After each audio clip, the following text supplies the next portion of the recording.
So good evening, everyone. Let's do better than that. Good evening, everyone. So glad to have you here this evening. My name is Daniela Borum. I am Special Projects and Partnerships in the Office of Councilman James Tate. And I also am the program manager or coordinator for D1 CAN. So our D1 CAN is our District 1 Community Accountability Network. It is our gun violence prevention initiative that is focused on District 1. And so tonight what we wanted to do is to thank you all for coming, but to also talk a little bit about a lot of the violence that we've been experiencing in our district. So I don't want to go too far. That's what I'm missing. I'm missing Councilman Tate. So I want to definitely bring Councilman Tate up so that he can welcome you all. So give Councilman a big round of applause. Thank you, Daniela Borum. 1, 2, 1, 2, 1, 2.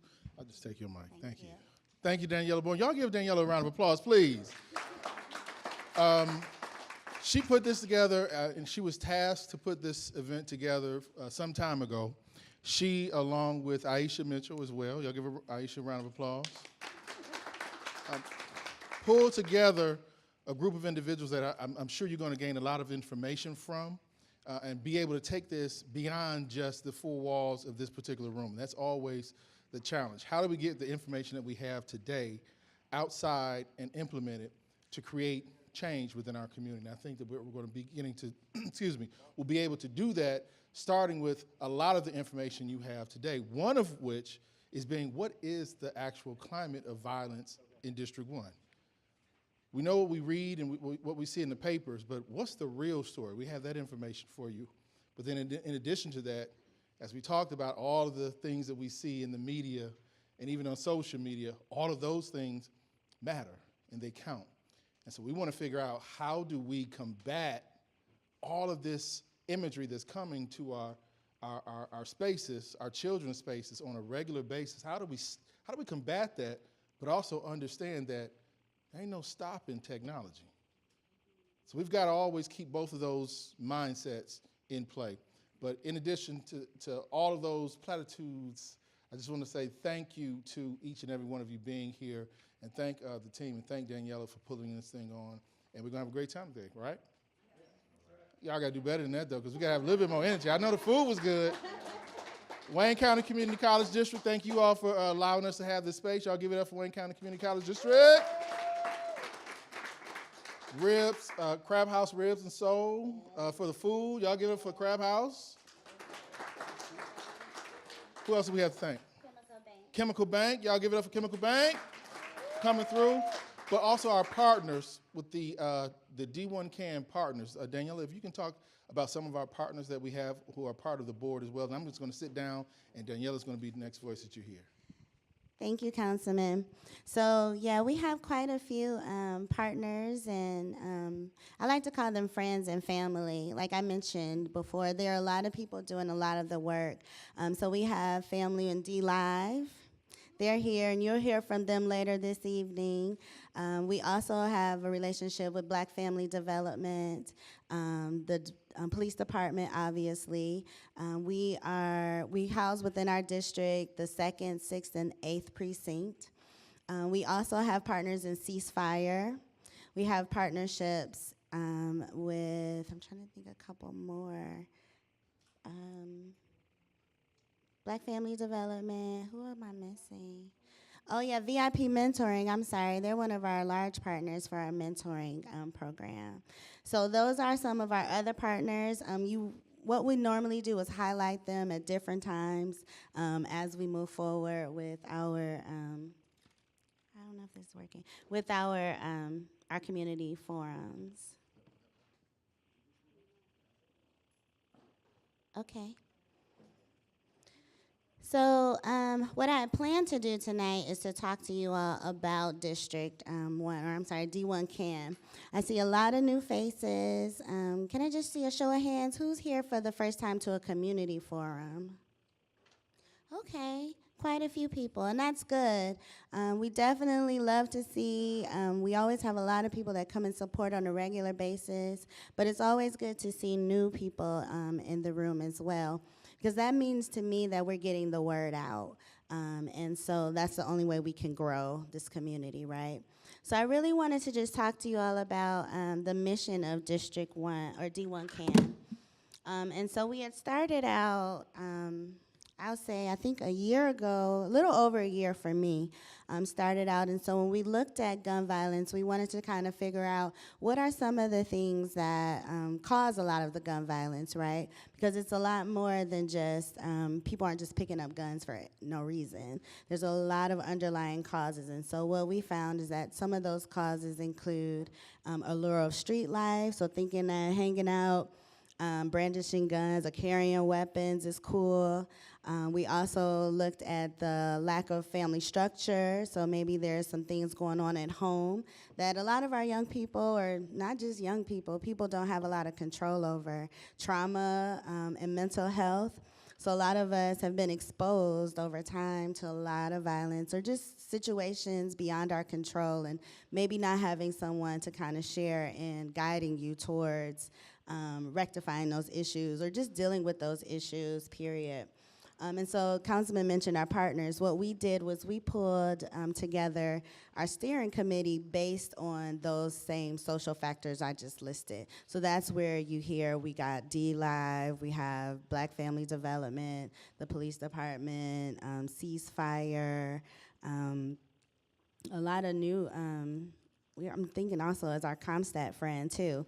So a lot, just everywhere I go, I know we have someone from the ATF here as well. And so it's been a year for me in terms of building up that steering committee. I don't think it's ever gonna be complete because there are a lot of people working in silos, not only in the city, but across the county and in the state.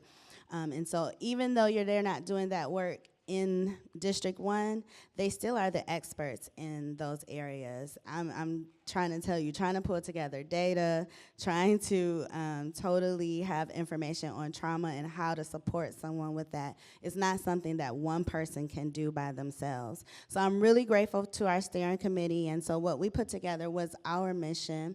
And so basically the mission of D1 CAN is to combat the effects of gun violence by fostering relationships through mentorship, dialogue, like we're going to have here tonight, as well as holding the community accountable, holding ourselves accountable to say, hey, we started out on this road, and it's not an easy road, but we're going to continue to move forward. And so that was just kind of how we started out with the mission. We wanted to look at different components. What can we do right away? And so some of that included our team forums and mentoring. I think mentoring to me was an easy idea, but not an easy lift, right? So we started working with VIP mentoring to help support us in starting our site location programs. We wanted to work within our district, right? So we have 4 high schools and 13 elementary middle schools. That's a lot. It's a lot of schools when you have 0 mentors signed up. So what we did was we chose 3 of our schools to start in. Gompers is one of them. That's an elementary middle school. We chose CMA, Communication Media Arts High School, as well as Detroit Leadership Academy. So we started there with VIP building that program. It's been a little challenging, but again, like I said, it's not an easy lift. So right now, I know Gompers is up and running, and I see a mentor in the building that supports that program. So we've been able to meet with the kids every Wednesday at 1 o'clock if anybody is available. But on Wednesday afternoons, we're meeting with the students and talking with them about how to kind of stay out of trouble, steer clear, or just talk about the things that maybe are really affecting them closely. So with our teen forums, we connected with Henry Ford High School and Communication Media Arts. So I mentioned we have 4 high schools, but we started with those 2. And so we went and just had a real intimate conversation with about 40 students in each school and their libraries, and just came and talked to them and wanted to know, like, what's on their mind, what have they been exposed to, what kind of things are they looking for from us, what kind of support would they need from us.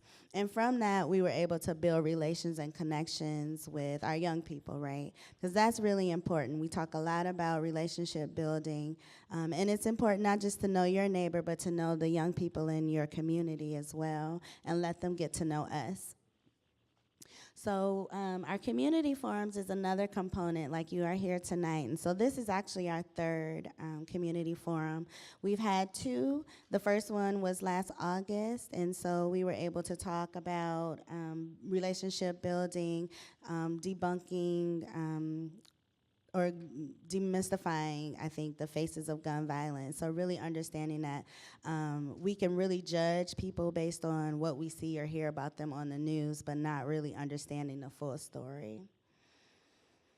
So what we're looking forward to moving forward is hosting our community forums. We're going to continue those. So tonight we're here to talk about violence in plain sight. Councilman talked a little bit earlier about how technology is moving forward, and it's not something that we can stop. So we have to be ahead of it and really understand what our kids are being exposed to.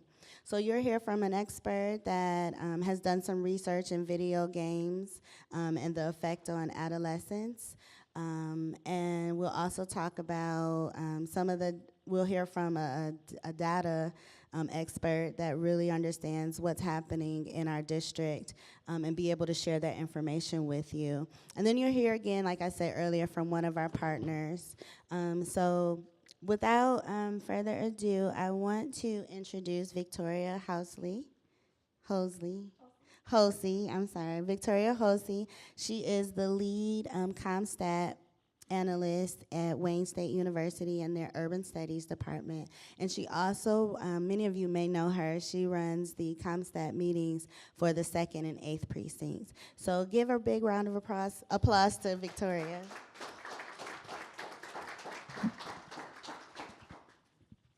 Thank you.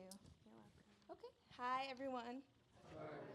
So as she stated, I'm a ComStat analyst for the Wayne State Center for Urban Studies. And we collaborate with the Detroit Police Department using their crime reports database to analyze crime occurring by precinct.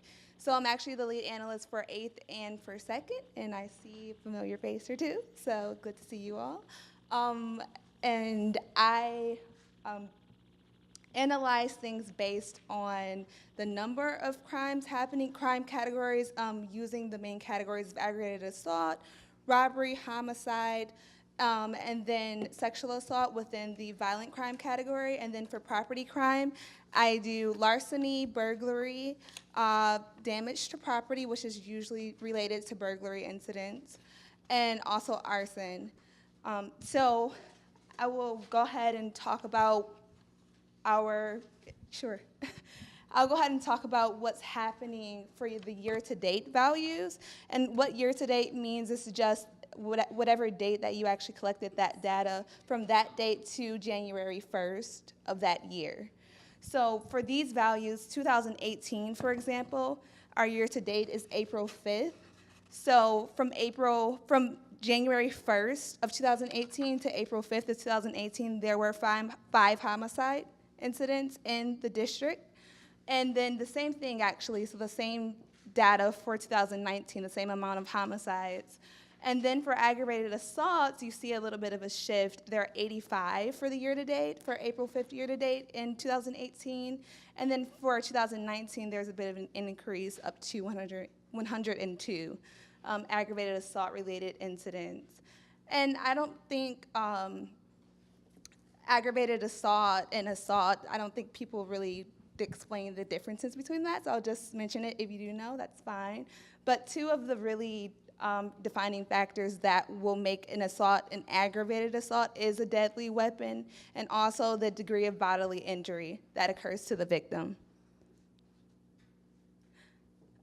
Could you go back to the, okay, for robbery, there's also an increase, so 39 incidents. 39 incidents in 2018, and then a slight increase, not that great of an increase, up to 42 for 2019, so very similar crime patterns between 2018 and 19 for robbery. And this is a map of the homicides occurring in 2018 and where they occurred. As for vicinity, the only very similar vicinity are those two that happened along Southfield Freeway, just below Finkel Avenue. Other than that, they're pretty spread out for what you would usually see for crime categories, for other crime categories. You'll see some clustering that we'll talk about later. The turquoise circle that you see here, where you see killer and then along Finkel on the left, that denotes a domestic violence related homicide. So that was a homicide that was either a family member, an intimate partner, people who live together, people who have children in common. That's how you define domestic violence. And these are the aggravated assault crimes for 2018 as well. 2018 as well. We're still talking about 2018. For aggravated assault, the clustering in 2018 is happening sort of like in the southern portion of the district, so between Southfield and then I believe the boundary stops at Ardmore just before Schaefer, and then here 7 Mile and down to the Schoolcraft street right here. So the clustering of aggravated assaults happens there for 2018. I do need this because I have some values as it relates to domestic violence. Because as I mentioned, domestic violence is denoted by the turquoise circle, so there are different percentages of which aggravated assault incidents were domestic violence related and which ones weren't. So for 2018, 58% of the reports were domestic violence related. This is actually pretty common for when I'm doing CompStat meetings for the precincts for a 28-day period. Usually about half of the aggravated assault reports are domestic violence related. We can.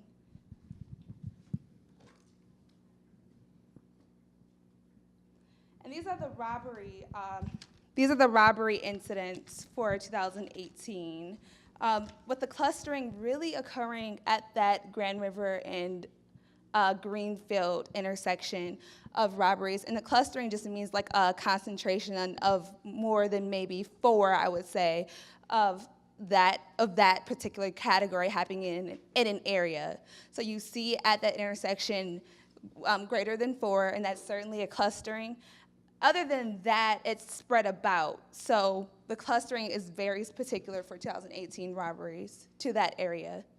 Moving on to homicides for 2019 now, we're talking about the year-to-date again until April 5th of 2019. Homicide changed in 2019 as it relates to the number of arrests. There are 4 arrests in 2019 of the 5, whereas in 2018 we were only able to have 2 arrests for those cases. Another thing that I wanted to mention is that in 2019, the age range of victims, most victims were below 25 for homicide in 2019, between 21 and 45, but with the majority of the incidents here, most of the victims were below 25, whereas in 2018, you had a range up to 60 years old for the victims. Excuse me. But the lowest age range was below 30, so even that 5 years, that's a difference in an age range that you see younger victims starting to happen in 2019. Okay, and for aggravated assaults in 2019, the difference in shift and concentrations happens where there's a greater amount of aggravated assaults happening in the north end of the district. So 7 Mile and Losser and Evergreen area, where you see sort of this diagonal loose clustering happening. So 7 Mile is here, Losser is here, Evergreen's here. When you look at the number of incidents occurring, the majority are happening up in the northern end of the portion of the district, whereas in 2018 you saw that a majority was, trying to go back. Whereas in 2018 you saw that a majority was happening down here, the Finkel, between Southfield Freeway and Ardmore area. And then the values for domestic violence. For domestic violence reports, you have, instead of the 58%, there were 49% that were domestic violence related. So there's a 10%-ish decrease in domestic violence related reports for 2019. Okay, these are the robberies for the year to date for 2019, and there is definitely a change in the clustering. First change we see is, and this is similar to the aggravated assaults, you see things happening along 7 Mile. So this is certainly a clustering, and even though these are up, a little bit north of 7 Mile, a little bit south of 7 Mile, we're still seeing things on side streets and along 7 Mile Road for robberies. But you also see what we saw before, the Grand River and Greenfield clustering. However, it's starting to shift up towards Finkel for robberies. Okay, I have more things to say, so we'll move on to some characteristics for robberies. For robberies in 2018, victims of robberies have been targeted while walking. A lot of victims were targeted while walking at a gas station, whether pumping, going into the store. I've seen robberies inside of the store.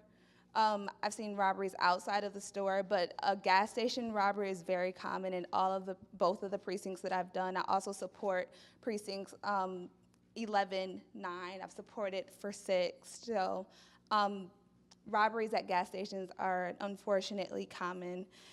Also at the bus stop, a lot of people are robbed at the bus stop and targeted at the bus stop. And what we talk about in the CompStat meetings is how we can survey what's happening at the bus stops. So the Green Light program sometimes will catch bus stop footage from their cameras at different locations like gas stations, or whoever's purchased the Green Light cameras will catch footage at the bus stop, which is really useful and has landed in people being able to feel, I guess, that at least someone's going to catch what occurred and possibly pursue, as in the police department.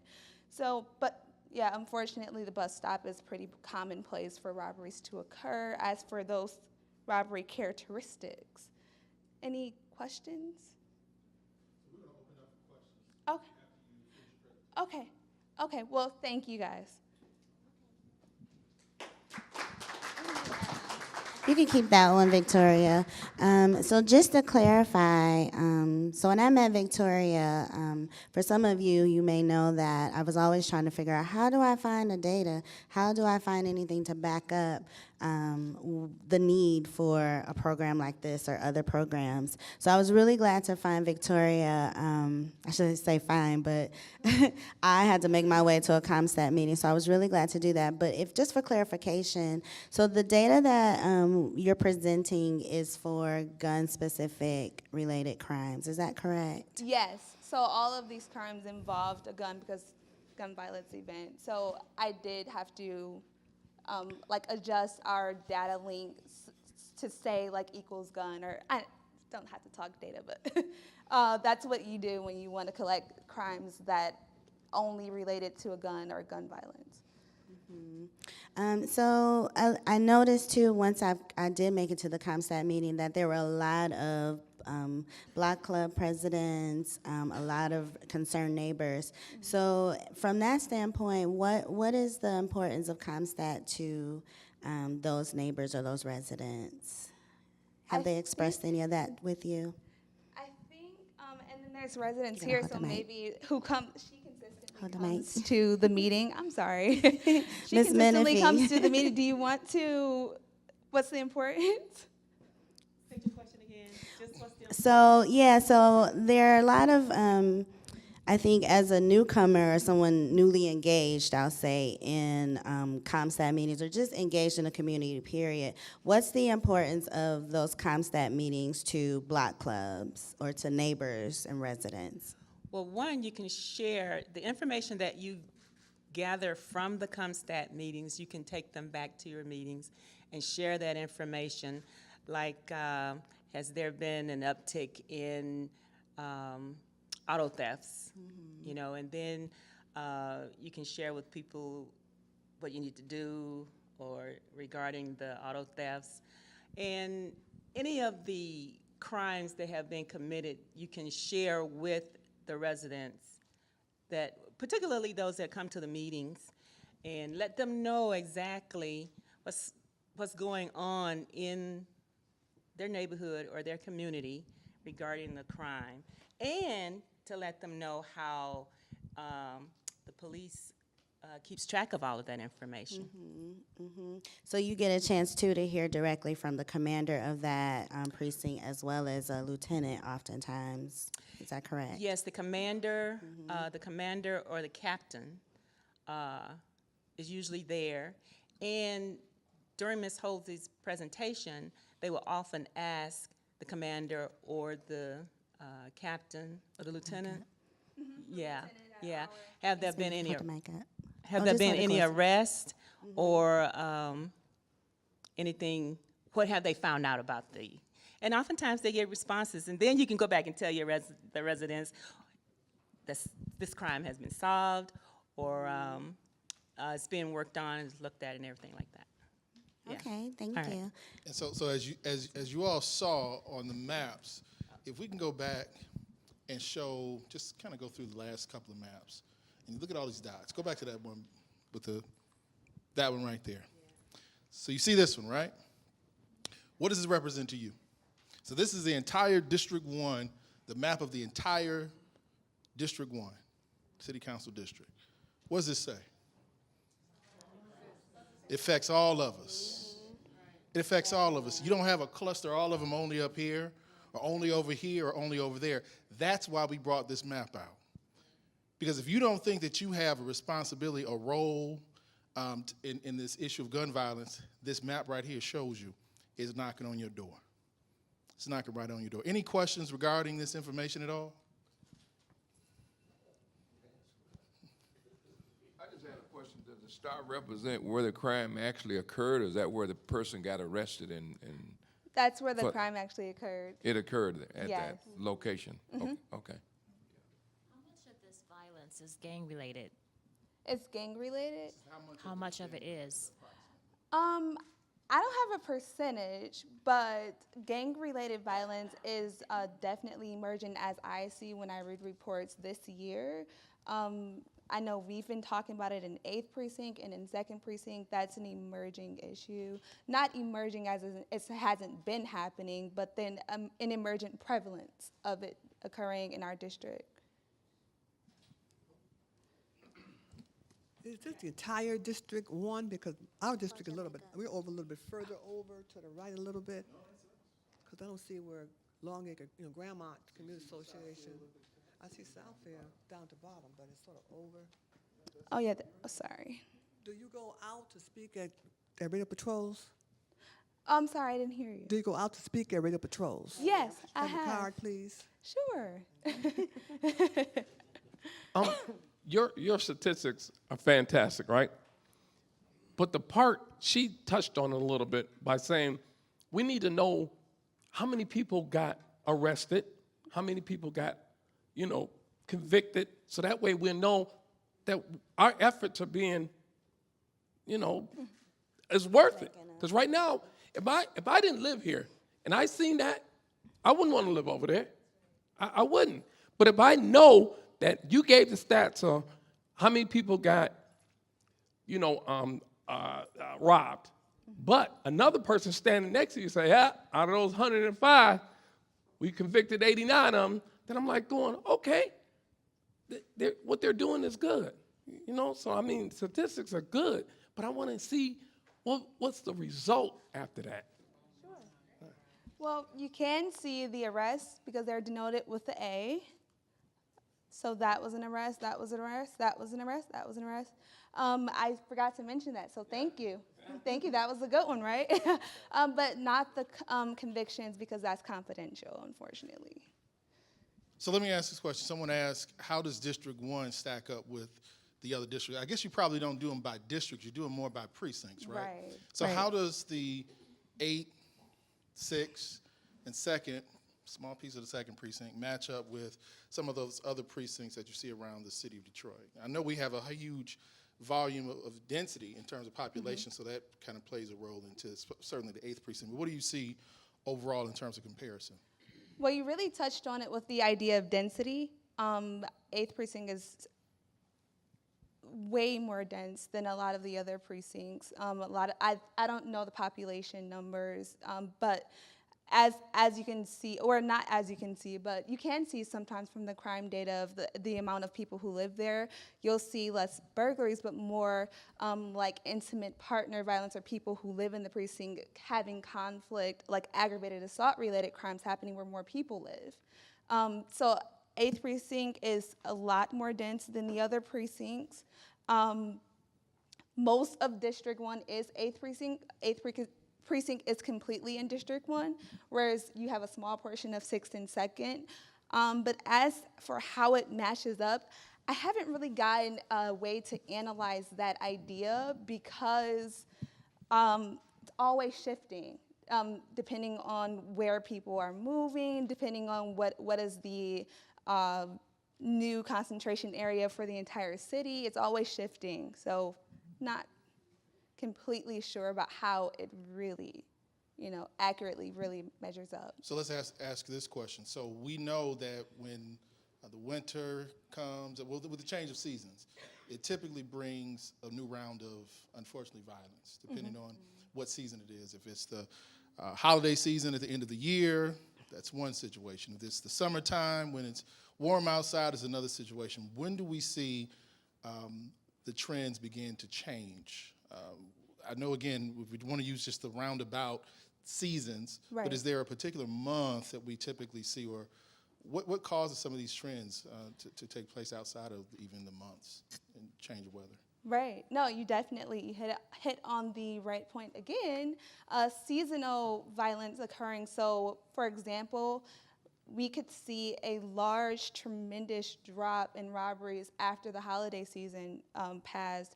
After we passed December, robberies might have declined by about 50%. And it looks like, oh, that's a huge decrease, but it's because there was a large increase in robberies around November for my precincts in particular. And then you start to see more violence when you get toward the summertime. So maybe I wouldn't say April, but maybe May or June, you start to see an increasing amount of violence occurring. And my last question, and again, we'll open up for any questions on the floor, is, and we kind of touched on it earlier, but how can a resident really use this information to help combat gun violence in their community? It's one thing to take in, and sometimes it can be a bit overwhelming, especially when you see a map like this. You go, oh my goodness, I live right there in between the two spots there. How does someone take this type of information back into their neighborhood, back into their lives, and make it mean something, as opposed to just coming to another meeting with more dire information? What I really appreciate about like the CompStat program, in addition to just the data, is that we have the AmeriCorps Urban Safety Program taking what we say, literally taking what we say. If we say there's a concentration between Losser and Evergreen on 7 Mile, then they're going out and they're taking car clubs for people to lock their wheels so that stolen vehicle might not be as much as a problem, or passing out leaflets and resources for people to come in and speak with specialists about domestic violence if they're a victim or if they're an offender, talk with someone, a therapist or someone about their issues. And there's programs for that are actually right within the police department. So we take the data and we do pass it to the AmeriCorps Urban Safety Program, and also the different resources that the police department has. If we find a specific case that needs attention, we might pass it to the social worker in the department. So certainly for the folks who are here, but everybody who's watching at home as well, because we're also going to be broadcasting this or sending it out via streaming video. What's the contact information if someone wants to get it on the email for ComStat? Do you have that information? Who to send that? Sure. Their email contact to? Sure, the Detroit Community CompStat at gmail.com. Can you say it one more time? Detroit Community CompStat, and CompStat is spelled COMPSTAT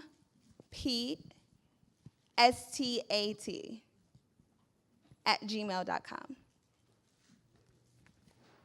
Thank you, Victoria. And so those meetings, that email is to find out about meetings Sure. all around the Sure. city of Detroit. Yeah, so we have meetings at each of the precincts. So if you'd like to attend any of the meetings, if you want your block club to attend any of the meetings, you can email that email address, and then we do get permission from the commander because we release confidential information and you signed a confidentiality agreement. But then following that, you would be allowed to come to the meeting. Thank you. Give it up for Victoria, please.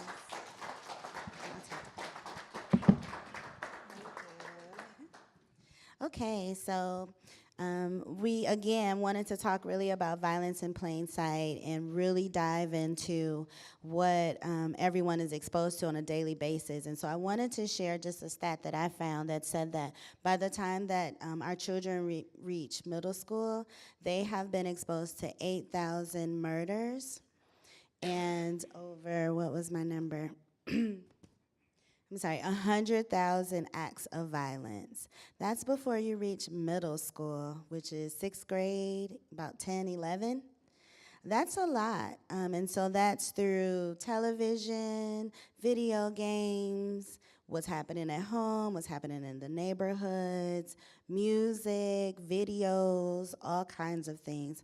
So what I wanted to do was, with the help of Reginald, was put together just kind of a clip to kind of show you almost in a day, if you think about it, how often you're bombarded with images of negativity or violence and gun violence specifically. Well, Detroit police are investigating the early morning shooting that left 3 people dead, including 1 teenager. Officers spent hours on the scene, at times asking the emotional crowd to please move back. 7 Action News reporter Jane Park is live on Detroit's west side. And Jane, we understand you're learning more about the victims and the shooting.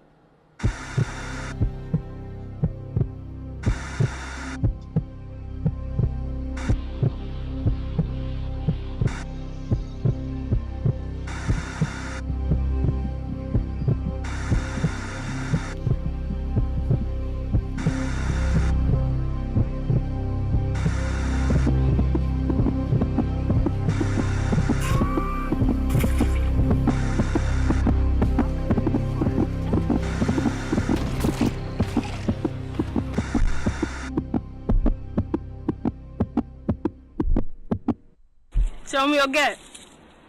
Boom, boom, I'ma pop your ass. Stop playing with me. You don't go to my house, I'ma skirt, pop your ass. That's wrong. Y'all gonna be dead on the floor. I'ma go take y'all all of y'all money. Stop playing with me. I'ma pop your ass.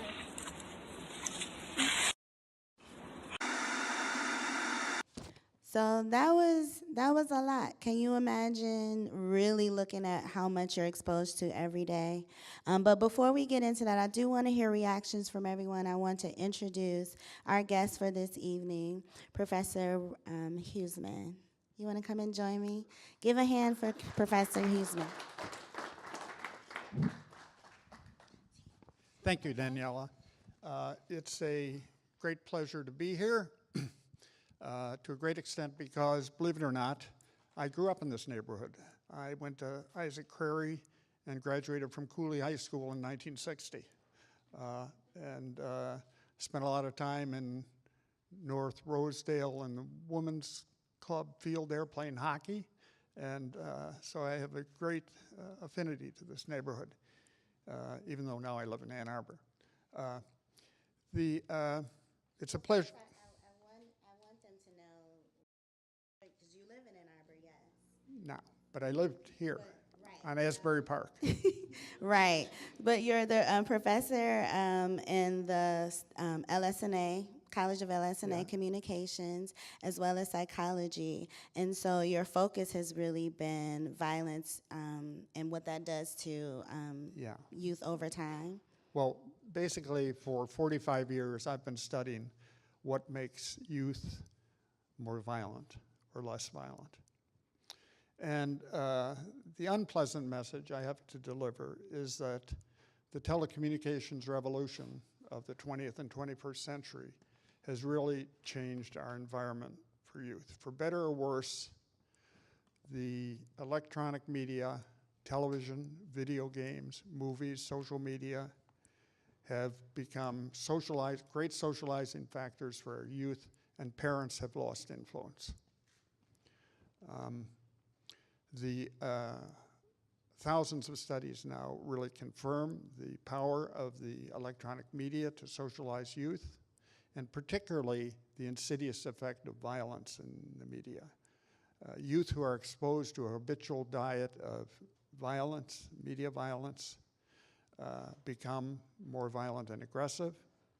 Is this a short-term effect? No. More aggressive youth grow up to be more aggressive adults. Again, we have hundreds of studies that have shown this. I think we saw that too at the end of the video clip, the young boy playing with the gun. And I'm not sure if that was on World Star Hip Hop for some people that may be familiar with that website.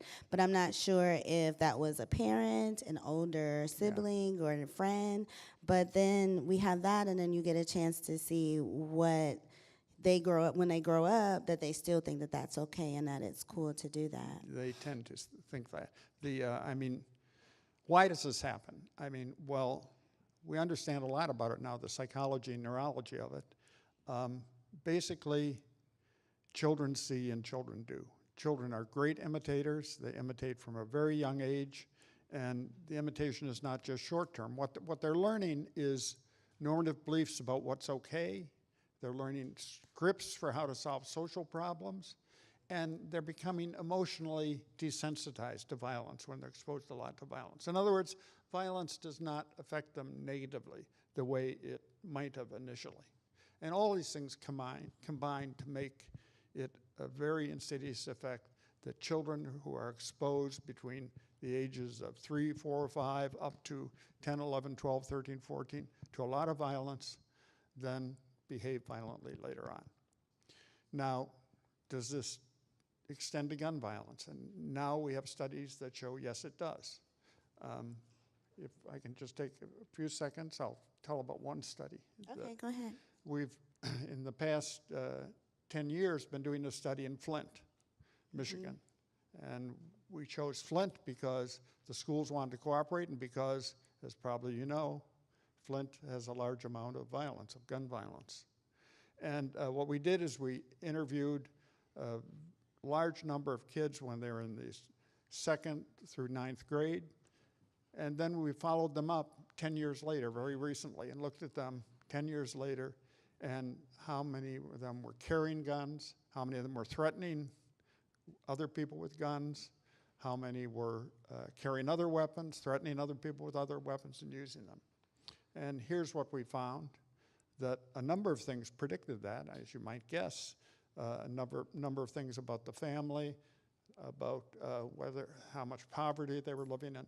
But the best single predictor of kids who grew up to use guns, carry guns, and use guns as weapons was the extent of their violent video game play. That was the best single predictor. Now, exposure to neighborhood gun violence also predicted significantly, and exposure to family gun violence also predicted. But the best one was how much they were exposed to video game violence. Professor, how young were some of these students when you first started the study? At what age? Yeah, 2nd graders, 4th graders, and 9th graders. Playing video games, so violent video games. Oh, yeah. Were there any specific, I know a couple of clips we had, Grand Auto Theft. Grand Theft Auto. Yes, I'm sorry, thank you. Grand Theft Auto was certainly the most, even at that time, was the most popular violent video game. I mean, there's there's many others. Now, I mean, I think the best way to view this to a great extent is like a contagious disease. Violence is a contagious disease. The more you're exposed to violence, you're going to be infected with violence and infect others with violence. And, you know, it's like any other disease, you've really got to try to intervene to stop the spread of it. That would be the best way to do it. So practically, though, what can we do? Because when you're talking about video games, I think especially now, so this study started 10 years ago, I think now we are seeing younger and younger children with their phones from their parents. They're handing phones to them in church to keep them quiet, on the car rides between school and home. What practically can we do to curb their exposure to it? Well, I mean, parents need to exert some control. Now, all video games are not bad. In fact, video games are wonderful teachers. That's why violent video games are so bad, because they teach violence. But there are a lot of video games like Minecraft, if you know that, Super Mario Sunshine, which teaches pro-social behavior. There's lots of video games that really teach interesting skills and teach positive pro-social behaviors. So I tell parents when I'm talking to them, have your kids play nonviolent video games. And they're very engaging. I have a 13-year-old grandson and an 11-year-old granddaughter, and those are the games they play. My daughter has been indoctrinated by me with what they should do. Councilman, you want to jump in? Yeah, Professor, that's an easy thing to say in theory, but the pressure is on. For any parent that's out there, and this is the thing that I've been even thinking about over on the side, it's not even just the parents or the young people that we have to be cognizant of playing these games and being exposed to these games. We're talking about 20, 30, 40-year-olds who also are exposed to these violent images and have resources that can potentially go out and potentially partake in some of that activity. How do we as an adult talk to another adult about them exposing their child to this type of video game and themselves even? I'll give you an example. I was at a hospital. I was telling Daniela this. I was there to see a relative, and there was somebody else there to see a relative. And this gentleman came in. I felt all proud, you know, the guy taking care of the kids. You know, you don't see that very often, so the imagery was awesome. So then I started hearing, pow, pow, pow, pow, pow, pow, pow, pow, pow, pow, pow. I mean, all kinds of craziness, madness. And it's one of the kids, had to be about 5 years old, if that, playing this game. And that's all they're playing with. They're only caught up in this world with all this gunfire on this game system. I didn't know how to approach that situation. I felt it was, I should have said something, but is it really my place? Well, I mean, that's a good question. Is it your place? But when you're talking to parents, I think you can tell them it's their place. It's the parents' place to do something. And, you know, it's not that they need to deny them playing any video game. It's they need to direct them to playing video games that don't teach violence. They need to direct them to watching TV shows that don't teach violence, watching movies. I mean, they're, you know, very highly regarded movies and TV shows that if you look at them closely, Game of Thrones and even Black Panther, they both really teach that might makes right, violence works as a success. So, you know, parents need to try to direct their children. They can't practically deny them completely playing video games or watching TV or movies, but they need to direct them to ones that will teach them the values that they care about. Any observations? It was, I'm sorry, to your comment that you made with the video games, I guess when I think of gun violence, I think of the killing of black people, of unarmed black people, but you were saying the video games. So when we're talking about gun violence, are we talking about both here, or are we just basically, or are we just talking about, you know, the kids watching video games, you know what I mean? Because that's what I'm thinking. When I think of gun violence, that's what I'm saying. I'm thinking of the many black people that are being killed that are unarmed. That's what I think of when I think of gun violence. Yeah, so I think that's all of the above. That's a different type of gun violence that we see, but I believe what brought us here today is to talk about gun violence as a whole within our community, and how do we as community members address that issue of gun violence. But I would say, police are exposed to the same kind of video games and movies and so on. And a lot of movies, particularly, not so much now, but particularly in the past, have portrayed black people as evil.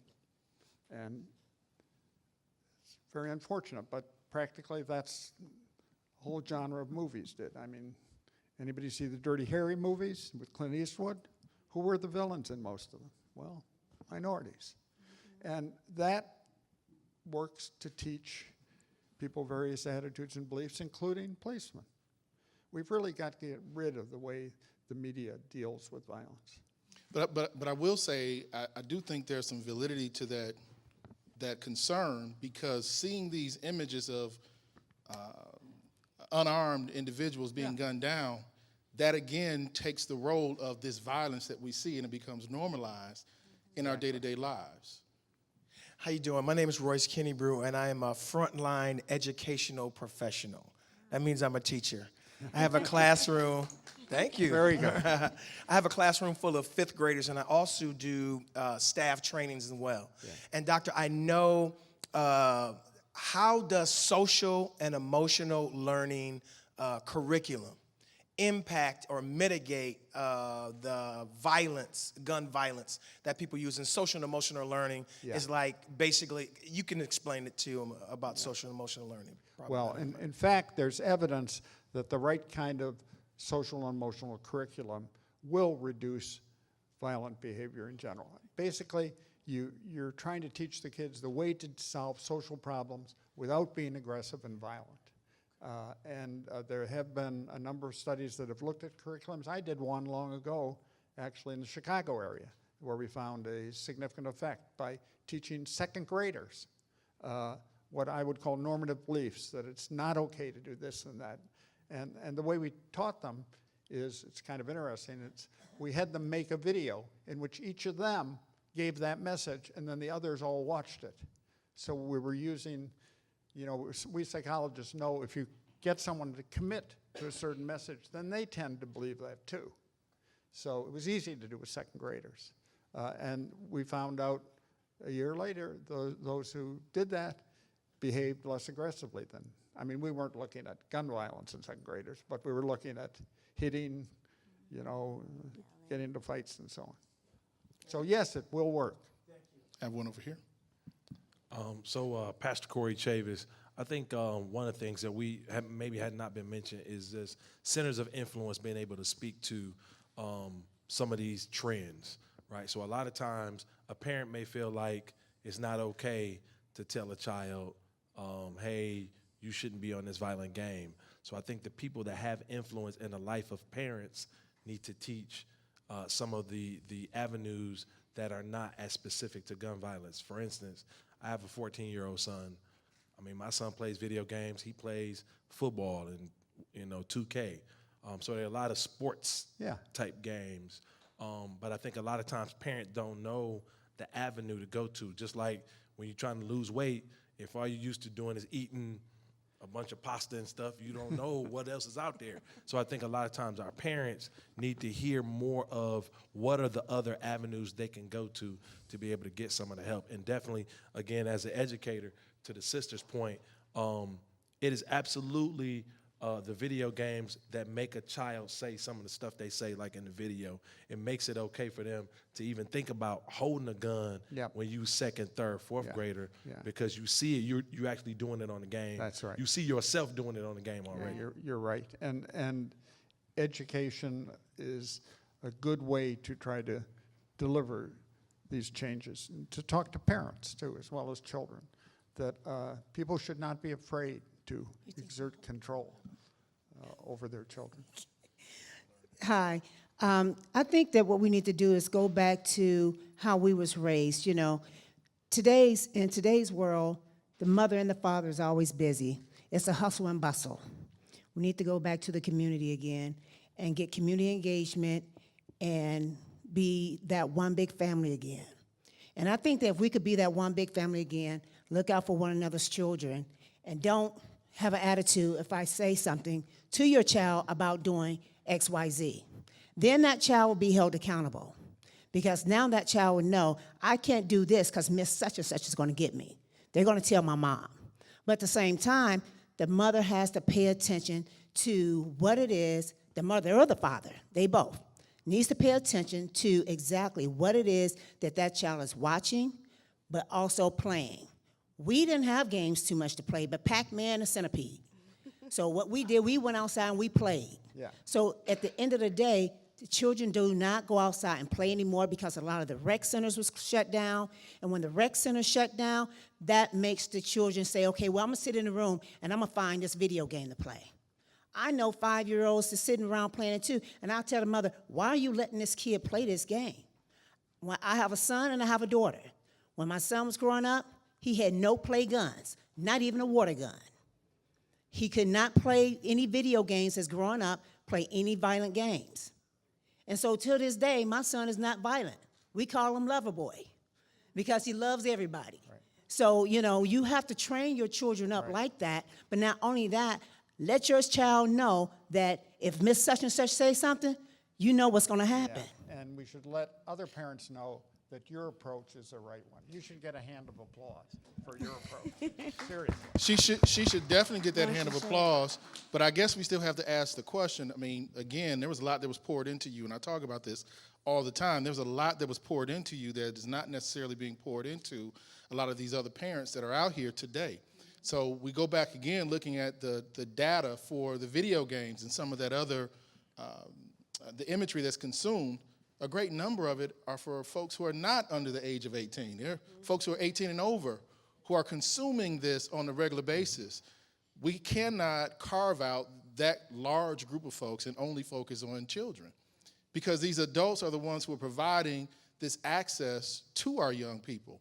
So I go back once again, how do we approach someone who we believe may be leading their children or themselves down a wrong pathway by only consuming or consuming too much, quote unquote, of this type of material? How do we approach that? Because that's a question I think many of us have to ask ourselves. We may not do it, but if someone who's close to us or may not be as close, how do we approach that situation? Yeah. Well, we all do things that we don't want our children to do. And if we really realize children see and children do, then even if you're doing something, you should avoid doing it in front of your children. You know, if you're going to play video games, go play video games somewhere not around your children so they don't come to believe that this is the thing they should do. Now, you know, as a psychologist, I can tell you there is some good news about this. And that is that the long-term effects of playing violent video games, watching violent movies and TV are much less when we look at adults whose brains are developed from 21 on. So I don't like violence. Wait, say that again, Professor. I don't like violence in the media, but if you adults in the room are watching it, it's probably not going to have a long-term effect on you. It is going to have a long-term effect on your children. Got one over here. And you were saying because their brains aren't as developed. Yes, okay. because their brains are developed. They're learning scripts for how to behave, beliefs, and so on. And once those beliefs are crystallized, they become much more difficult to change. That's why later interventions with violent children are very difficult. But because they're already set in a way. The good news is if you've developed scripts for positive pro-social behavior, then when you're an adult, being exposed to violent movies, TV, or playing violent video games is not going to have a long-term effect. It may have a short-term effect, but it's not going to have the kind of long-term effect we find in children. That's what our studies show. I had another question. Got one here. Oh, okay. My name is Robert Porter. This is my first meeting. Danielle invited me, I guess, 2.5, 3 months ago. I was in the office. And this caught my attention. I live in District 1. And I look at that number, 40,000. I moved to Detroit in 1965 from Dothan, Alabama. And Detroit was a great city. it was a safe city. And I enjoyed living in Detroit, and I still do. I'm here. But I'm here tonight because we need to fix the crime, the gun violence problem in Detroit. We need to stop talking about it. All of these things that we're talking about, they contribute to it. But we can fix it. We can fix a problem together, and we got enough people in here tonight to fix it. But my job when I retired was to fix problems. And I did root cause analysis, and if they work in business, they will work in government. We can fix gun violence in Detroit, and we can start today. I agree. We can start today. And I'm here, use me, I'm free. Because I'm retired, I got a good income, I don't need the money. And they missed that hand Oh, he clap. got They missed time, that, right. They missed that cue. They missed the cue.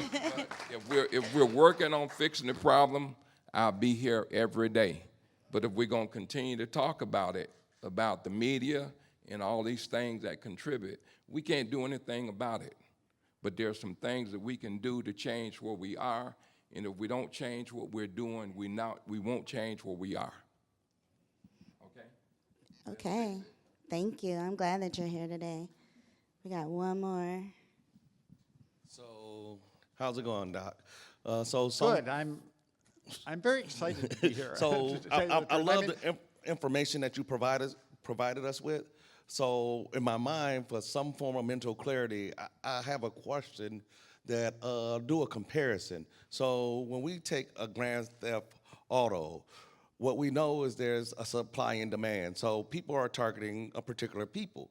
So is the effects that are happening in the urban communities with the video games the same as the effect that is happening in the suburban communities? Yeah. Or is it cross-cultural, I guess I'm saying? What the study suggests is the video game is having the same effects, but there are other interacting factors that make the effects worse in communities that have other characteristics. What about the lack of family structure? Well, of course, the lack of family structure alone makes kids more at risk. More at risk for behaving aggressively, but more at risk for other things too. I mean, we can enumerate all these things, but if we focus on gun violence, I mean, the particular thing I would like to focus on is this view of it as a contagious disease. The more there's gun violence, the more people are exposed to it, the more they're going to think it's okay to use a gun, it's okay to carry a gun, and then the more gun violence there's going to be. It's like a spiral. It's like, there's a handout here, I illustrate the spiral. So we've got to break that cycle. Have one over here. I have one quick question. Now, I don't watch TV, so I'm going to ask this question because I don't watch it. But are there any commercials out here about gun violence of what your teachings are, doctor, and spiraling down on the cost and the effect of using guns? I think that's a start right there on doing commercials. I actually don't know of any commercials really that take that approach. I mean, talking about gun violence, we can't avoid some politics here. And the Electronic Game Association, I mean, violent video games make more money than all the movies in a year. There's more money in video games and in television. I mean, and the Electronic Game Association is very protective of that. If anyone criticizes it, they'll be sued. I mean, California several years ago passed a law that said, very simply, a minor can't go into a store and buy a violent video game alone. If their parent goes with them, they can buy it, but they can't. Well, the Electronic Game Association immediately took that to court. It worked its way up to the Supreme Court, and the majority of the Supreme Court said it's an abridgment of the freedom of speech for minors. So the law is unconstitutional. Now the Supreme Court was split. If you're interested in Supreme Court things, read Justice Breyer's minority opinion, where he said that's ridiculous. It's, we need to protect our minors, and this is not really an abridgment. But there's this huge lobby out there that is really opposing anything that would reduce the play of video games, violent video games. So that lobby is money. Yes, it's money. It's all, right. You have the police shows, not just the video games, but you have the police shows on TV. Right. Right. So. Although in my So let me- experience, nothing has more money than the Electronic Video Game Association. So we have the video games, we have movies, Yes. we have videos that go along with the music, but then we also have TV news and social media. And again, speaking to what those young ladies were talking about who were here earlier, the wall-to-wall coverage sometimes of some of these negative events have to have some kind of effect on us. If we're still trying to stay in tune to what's going on, how can you do that while still filtering out the negative images as well? How do you do those two things? Well, let me say, as a psychologist, the impact on let's say, a 10-year-old of hearing a story about people murdered when you don't see anybody shooting, you don't see the actual act, is much less than the impact of a dramatic show in which somebody comes up and you visually watch them put a gun up against somebody's head and kill them. That's going to have much more impact on a 10-year-old than hearing a news story. In fact, a lot of 10-year-olds practically never listen to the news. So, to be honest, I'm much more concerned about, the way to think of it is the portrayal of the actual act is really the worst thing.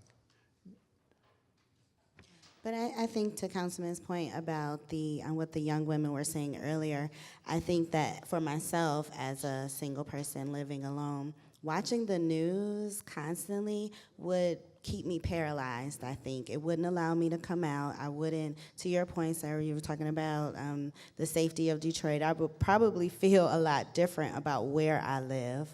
But I think, too, those constant portrayals of violence against minorities or black unarmed people, I think probably gives a message outside of urban communities that it's okay, or that it's the way it's normative. to solve a conflict. You're absolutely right. In fact, there's a very interesting study that was done years ago by a man named George Gerbner at the University of Pennsylvania called the mean world effect, is what it's known. And what he showed is that the more people watch violent television, the more they think there's violence in their neighborhood, regardless of whether it is or not. In fact, what he found is that the smallest effect was on people in violent neighborhoods, because they already knew there was violence. Was happening, the biggest effect was on people in less violent neighborhoods. Then they thought there was more violence than there really was after watching all this violence.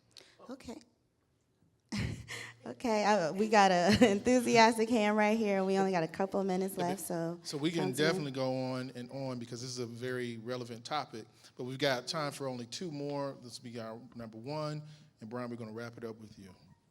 I'm just curious if there's any research on the most successful interventions along the lines of the mitigating factors for the social emotional learning. Is there any research on what parents can do, the most successful ones for a child who is being exposed to low-level violence? There's a spectrum of violence that kids are exposed to. Yeah. I'm a parent. I have a 12-year-old and a 6-year-old. There's Fortnite. There's cartoon violence.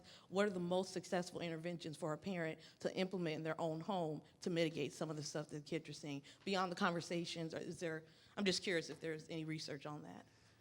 Well, there is some research, but a lot of the interventions have not been very successful, and for a whole variety of reasons.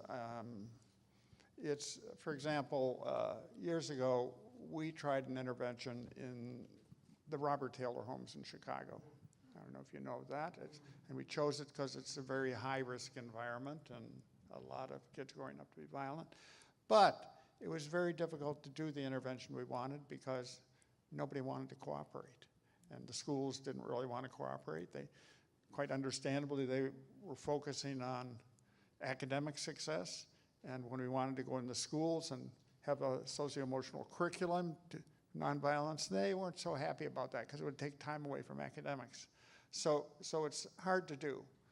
But I know from smaller interventions that if you get very young children, like second graders, and teach them that there are good ways to solve social problems other than violence and aggression, the effect will last some time.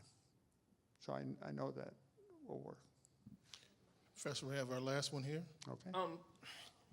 The gentleman, he said exactly what I'm saying. We, PhD, neighborhood leaders, police officers, councilmen, he's hitting on it, right? We should be able to solve this problem. Because I don't think the criminals or the people doing the gun violence are having summits like this, right? They're not. I'm an out-of-the-box thinker, right? But I'm also trying not to reinvent the wheel. One thing comes to mind. Barbara McQuade, she was attorney general, right? The carjacking was out of hand here in Detroit. About 8 years ago, she came up with a plan and said, if you do carjacking, you're gonna get 5 years for the gun charge first, then 20 or whatever it is later. But you're gonna do that 5 with the gun right away. No, the carjackings went down. I have police officers told me, Brian, they cop to the dope, not the gun. They say, oh, no, that's my dope, not that gun. Because they know they're gonna go away for 5 years. But that went away. So that means if that was 8 years ago, the average carjacker is 25 years old. That means that dude was only 13 years old back then. How come they not keep pushing that out there like that? You're right, the media can help us. When I was growing up, when the news was getting ready to go off, they said, hey, it's 11 o'clock. Do you know where your children are at? We all look around in the house. Hey, where Ivan at? He ain't home. Daddy Ivan ain't home. You know what I mean? How come we can't do something like that? How come we can't demand that for the media? Or we're videotaping stuff. How come we can't throw it up on social media and let that get shared thousands of times? And the second part about this is when somebody does something wrong, hold them accountable. Hold them accountable. If you're doing it wrong, go take your medicine where you got to go in jail and then use them as a PSA.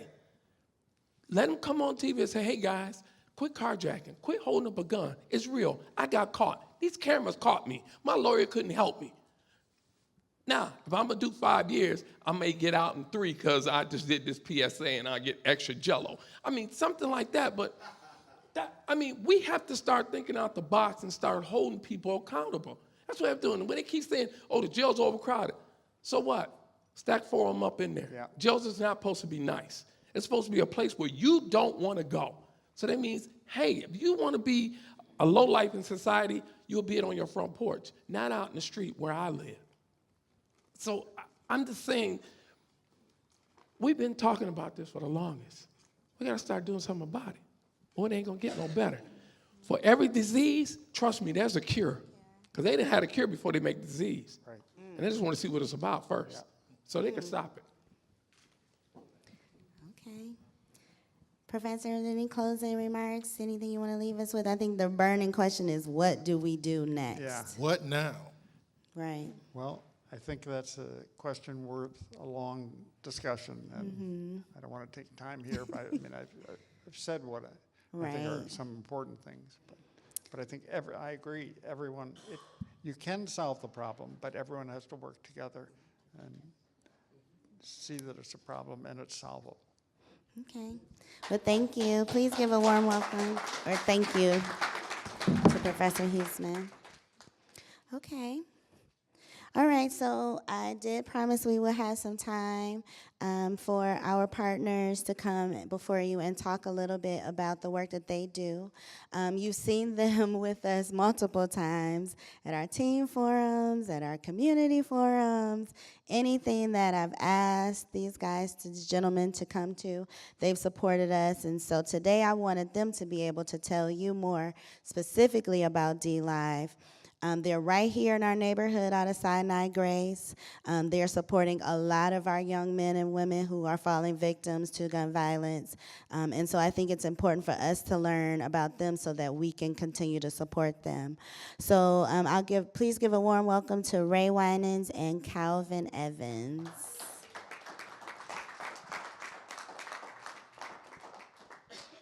So again, my name is Ray Winans, and I serve as the executive director of D-Live, which is the first hospital-based violence intervention program in the state. Calvin served as the chief violence intervention specialist. And again, Doc, to your point, violence is a public health disease, right? And so even when we talk about a lot of the literature and research, ACEs is one of the largest public health studies to date, right? And ACEs is the adverse childhood experiences, right? And so when we really get into the root cause and go upstream, we understand that, again, with violence being an infectious and contagious disease, it can be transmitted into the homes, right? And then you can take that disease into the schools and spread it, right? And so a lot of times, who in here know what mean? Don't do that. Who in here know that? Raise your hand if you know what mean. Then what's followed up by what you end up doing? You hit. And then what the baby end up doing? And then when you ask that baby again, you want to whoop whoop, what the baby start doing? And then start crying, right? So again, that's that toxic stress, right? That child is being re-injured. And so I challenge each one of us in here today to tell me one thing to justify hitting that child. 2-year-old. Right? Too often what we find is us as adults, don't have the patience or sometimes just the skill set to be able to effectively communicate with toddlers. And so it becomes punitive. If you do what I say, right, not as I do, right? And so again, what we ultimately do is sometimes that child may hit somebody or hit his cousin or her cousin, and what we do, we follow it up with a hit. That ain't what you do. You don't hit people. And it's like, but you just hit me, right? And so again, big shout out to us adults. We got it right. And so we're going to blow through this slide again. Community violence safety net, dare to create. And again, just keep in mind, D-Live served as the first and only hospital-based violence intervention program based off a research paper that was done 33 years ago out of the city of Detroit, acknowledging violence as a recurrent disease. And so 3 years ago, April 8th, 2016, D-Live officially launched over at Sinai to date, and we can get proud of this, right? Because again, our competition is global, right? We don't compete with each other locally. So we actually are putting on for the state. So currently to date, we have been blessed and fortunate to start our second hospital-based program over in Battle Creek, Bronson, our third one over in Saginaw, St. Mary's, and then we are opening up our fourth one, DRH, right? Receiving May the 8th, and then we are opening up St. Joseph in Washtenaw County. We will have 20 hospitals by 2013. I know I say 2013. Within the next 5 years. Listen, 20 years. It's 20 years, and we're hosting a national conference here next year, and we will make sure that everybody is invited because, again, we have to put on. Especially you, Doc. Right? We have to put on for our state. And so as we blow through this, right, again, about it being a recurrent disease, these are true and real case scenarios. April 2012, you get a young man, again, for HIPAA protections, Joe A., 21-year-old male, shot in the leg, discharged. 2 years later, multiple stab wounds to the chest, survived discharge. There's a lot of data and research that shows once a person has been violently injured, their chances of being re-injured increases by up to 45% within 2 years, right? Again, Jim C., multiple stab wounds, treated, discharged within 24 hours, boom. 2 months later, multiple GSWs arrived alive, died in the ER. September 2015, GSW to the left thigh, provided antibiotics, meds, discharged, presented 7 months later, GSW dead on arrival. The dash arrows, right? Homicide is the leading cause of death for African-American males ages 14 to 30. For every one homicide, there's 100 non-fatals, right? So we keep, sometimes in the community, we focus on that one. We know the faces of that one. But what about those 100 that get unnoticed, right? And so when we think about it, we can do our marches, we can do our protests and everything, stop the killing, stop the killing, stop the killing. But again, we still have to understand that for every one homicide, there's 109 fatals. So here's some true quotes from some of our D-Live members.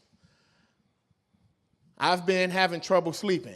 Can't get any sleep. I'm feeling pain, even though I know it's not pain where the pain is supposed to be hurting. So a guy got shot in his back, but he was like, man, I'm feeling pain in my legs, right? He like, I know the pain ain't in my legs, it's from my back, but this is what's happening with me, right? And so this was a mom who called in. My son is having headaches, nightmares, cannot sleep. He does not want to leave the house. Again, with violence being a public health disease, right, we ask the question too often. When we think about PTSD, what's the first group of individuals we associate PTSD with? Right? What's going on in our community? We got a war zone going on out here, right? So it's an urban war. I wanted to kill the guy who shot me. Most people would say, what? That ain't right. But this is the reality of the issue that we're facing with. Violence is not sexy. To be able to intervene with it, it's a heavy lift, right? Ever since I was 14 and I saw my close friend killed in front of me, violence has always been normal. It's one of my quotes. Premature morbidity and mortality, destabilization at home, community trauma, vicarious trauma, society costs, jails, prison, social capital removed. We can't arrest our way out this situation. I'm sorry. You know, you my man, Brian, but there's no way possible a criminal is going to be afraid of jail. They knew that jail existed before they committed the crime. It's the brain development, right? We're talking about those adverse childhood experiences. So with the adverse childhood experiences, we have to be mindful that your brain is wired from the age 0 to 14 before you even transition into that age 15. So if violence has been normal all your life, traditionally you will respond what? Violently. And so now you're not even trauma-informed about yourself. You don't know sometimes why you're doing the things that you're doing. You know, like I can make it personal. For me, I didn't realize why I was being so violent. I'm thinking that's just the way it's supposed to be, but I was taught to be violent, you know? So we get this tough on crime approach, war on drugs, broken window policing, gang injunctions, 3 strikes, mandatory minimums, more prisons, private prisons. Guess what? They continuously build prisons. They was building prisons while we was in there. Guess what? I ain't been back, but a whole bunch of my cousins have. A whole bunch of neighborhood kids have. So ain't nobody scared of the prisons. We can't take the tough on crime. And so if violence is a public health disease, then it has to be a cure for it, right? You acknowledged that it was a cure for it earlier, B. So, again, this is that research paper we was talking about. This is literature, right? This is what moves the needle forward, right? Again, intentional injuries in the community. Trauma is a recurrent disease. These are the publications. This urban trauma, chronic recurrent disease. Again, and this was done in the 1980s. D-Live wasn't birthed until 2016. 25% of penetrating trauma come through cyanide grace. 50% of the homicides. So we sit back and with this cancer, this heart, the strokes, the sepsis. Yeah, we can get the cures for all that, but now here's where we really get our bang for our buck with the interventions and the cycles of violence. Right here, a youth shot, stabbed, or assaulted, get to the ER, admitted, surgical lounge, discharged back to the streets. What's the first thing that person gonna do? Your safety has been interrupted. It's called self-medicating. I'm gonna grab me a weapon. So it was a news story not too long ago, right? Y'all seen the young man one young man was shot, other one was murdered in the car crashed into the house. Well, unfortunately, that young man who survived the shooting, he's locked up before a bulletproof vest. He's locked up for a bulletproof vest. And he told law enforcement, man, the reason why I got this, man, because I just got shot, man, and I don't know who shot me, and I'm cooperating. So he's a cooperating witness, but he's currently incarcerated because he put on a vest. Somebody just got murdered in front of him. So here's where D-Live come in at. Youth get shot, treated in the emergency department, admitted to inpatient surgical lounge, discharged to the streets. We recognize right here that acute stress disorder, that PTSD, and those adverse childhood experiences. We know that this stuff has to be factored in. If not, get a weapon, self-medicate, retaliation, death, or jail. That's our sweet spot. That right there. So is violence treatable? I want y'all to take a look at that again, right? Because some people be looking like, man, what are you talking about, right? Like, for real? So again, and like I said, we're going to blow through these because I seen everything. Hospital-based violence intervention programs work, right? So from a historical lens, in Baltimore, they seen a reduction in that was San Francisco, seen a 16% reduction once the intervention was established. 4% in Baltimore. So when we come back to the city of Detroit, here's what we realize. With D-Live goals, breaking the cycle of violence, our goal is to prevent repeat injury, right, or future death for safety, prevent retaliatory violence, develop a community ecosystem that it has a culture of health and community violence centered. So, D-Live intervene right here, we do bedside approaches. So once a young man, young woman, and it's an all-inclusive organization, has been interrupted, their safety has been interrupted, we do the bedside approach immediately. We have designed retaliation screening forms. Right now, again, keep this at the forefront of our mind. Once a person has been violently injured, the research shows that this person has the probability of being re-injured within 2 years by 45%. To date, we've serviced, through our intervention strategies, over 100 young people, 1% re-injury. I don't think y'all heard me. 1%, right? But now, we have a population that just said, we don't want to have anything to do with this. 30% re-injury rate. This is the research, right? And so again,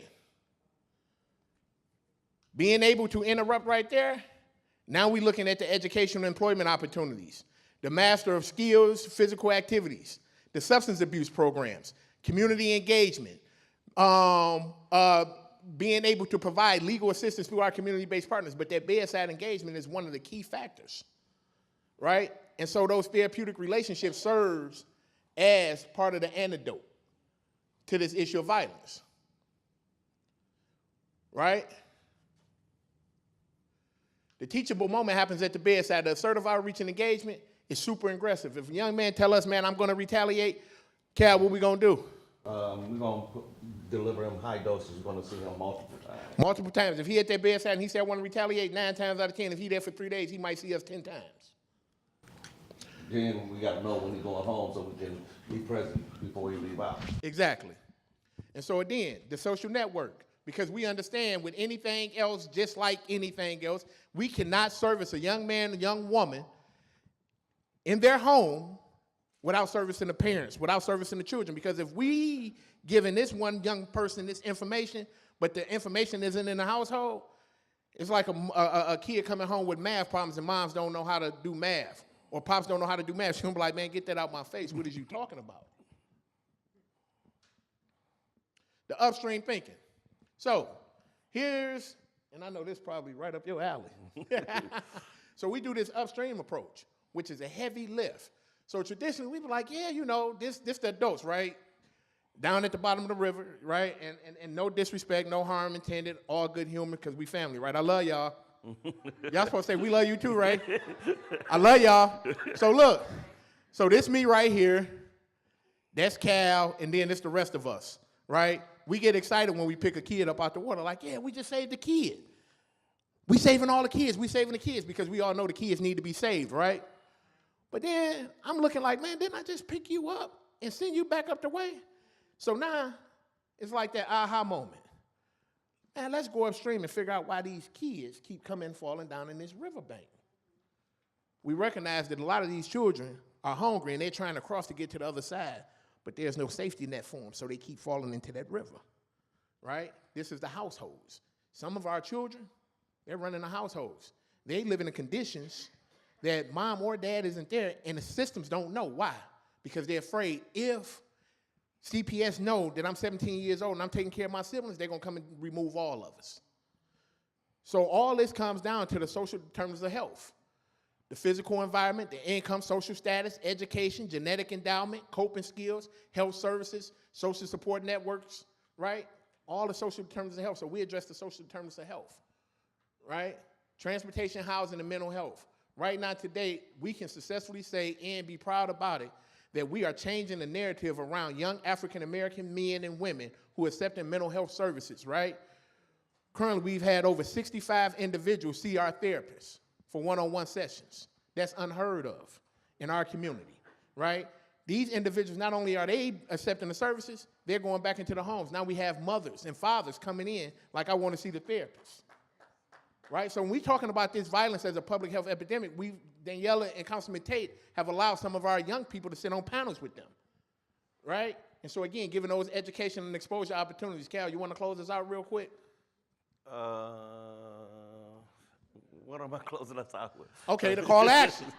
So now, how do we create this robust system that's credible, right? Again, by partnering with community members. You'd be surprised at the resources that you just got in your refrigerator. I don't think you heard me. You'd be surprised at the resources that you got in your refrigerator. Yes. Exactly, right?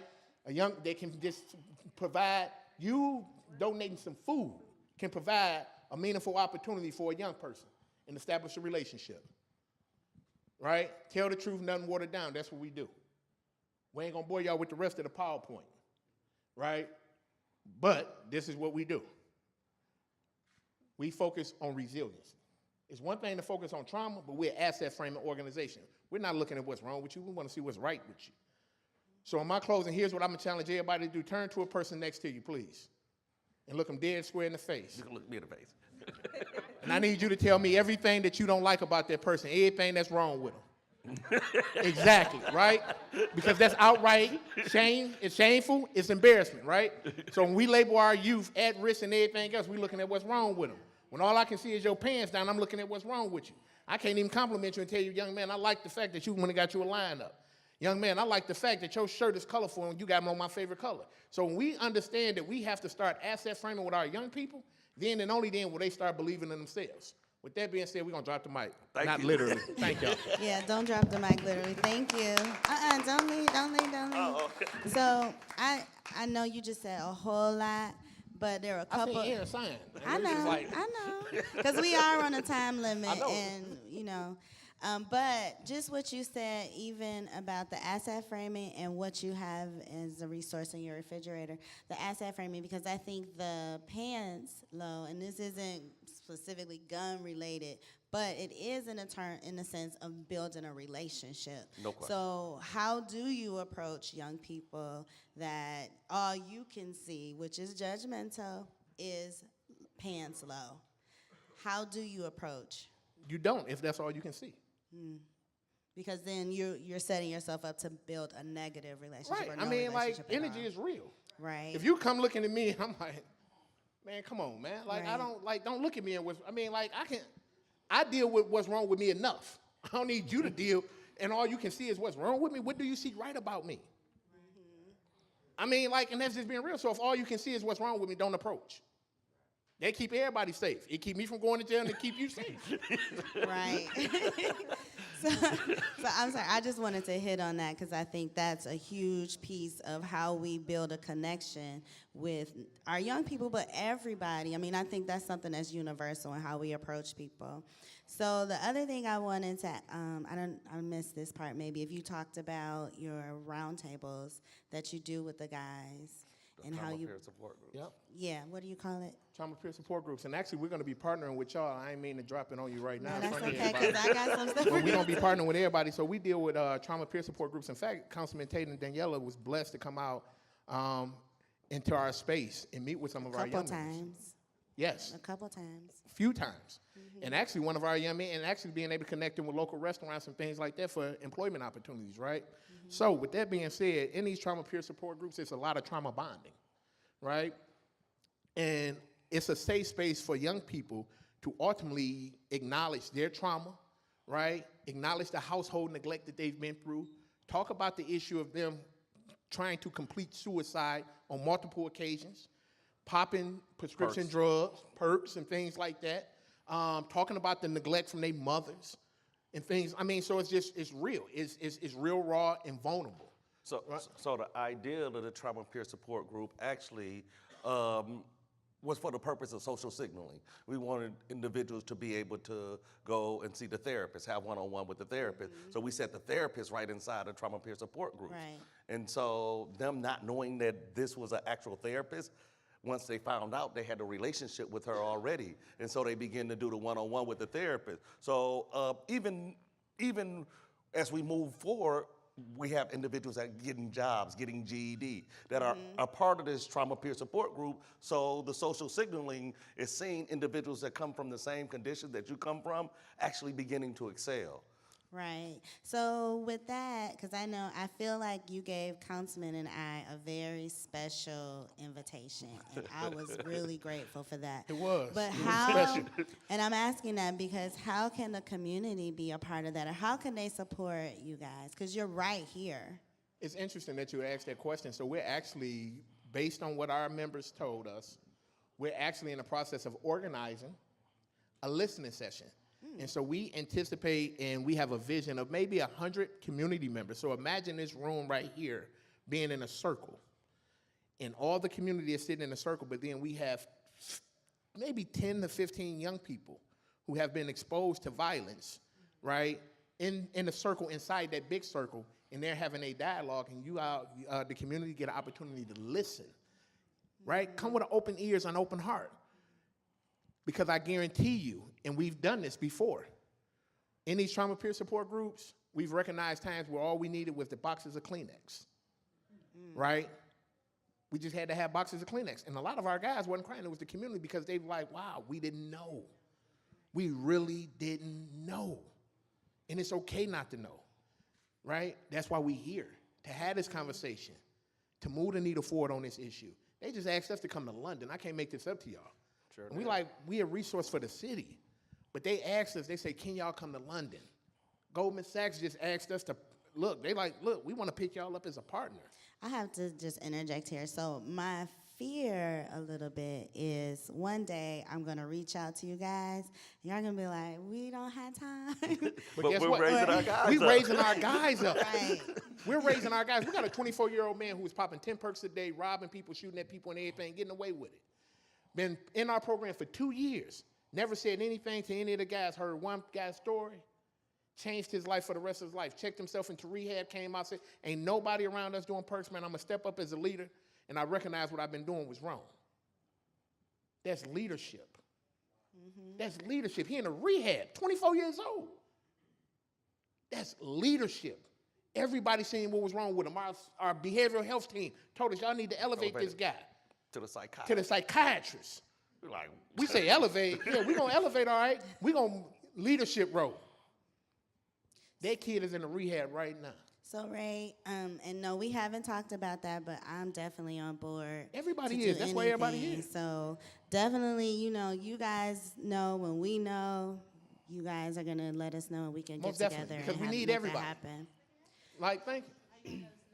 Daniela? We always communicate via GovDelivery. We send out those emails. We let you all know it. It's going to be well organized. Yeah. Right? And we're going to keep y'all updated with our next year's conference because we got to put on. We will put on for the city. Y'all will not be disappointed with D-Live. So the conference, we are part of the National Network on Hospital-Based Violence Intervention Programs, and the conference is going to be held here in Detroit for the first time in 2020. So Okay, so we all need to be there because I think that's the action. We all, I know a lot of people are tired of talking, but I think that's definitely an action point for us. So give it up again for D-Live. Detroit, life is valuable every day. You can just hand it down. You can just put it down. So thank you. I wanted to be able to give Councilman a chance to have last words. He said he doesn't have any last words. That's fine. So I want to thank you all for, So they'll be available afterwards. They are not running out, trust me. But I wanted to just say that I think there were a lot of good points, and I know definitely Bishop Chavis left, but we've had multiple conversations about the parents' responsibility to say no to their child, to discipline, hold them accountable, and then be on the same page with other educators, right? Because that's another thing that we've heard a lot of, where parents and teachers and mentors are not on the same page, and that allows the kids to kind of get away with things. So I'm not going to belabor us anymore. Remember, there is food in the back. Lots of food. We were really blessed today to be able to provide you guys with a meal. So take a plate, as we all like to say. And then, again, a lot of people are going to be around for a little bit to answer any questions or make connections or find out more information. Ms. Menifee asked, how are we going to let you all know what's happening? We always send out information by email. We're always posting on Facebook, on Instagram. We let you all know at all of our multiple meetings so that you can take that information and share it with those that we don't have a connection to. And then I am leaving my card out front. So if anybody wants to connect with me directly, you are more than welcome to do that. Again, this is not the last time we're going to get together this year. We're going to have 2 more forums. We have a partnership coming up with the Children's Center for our team forums, and our mentorship program is not going away. So we have a lot coming up. There's a lot of work to be done, and I think that everyone in this room has a role to play. So with that being said, I'm just going to say thank you. Thank you to our partners again. Thank you to Chemical Bank. Thank you to D-Live and Wayne County Community College Northwest Campus.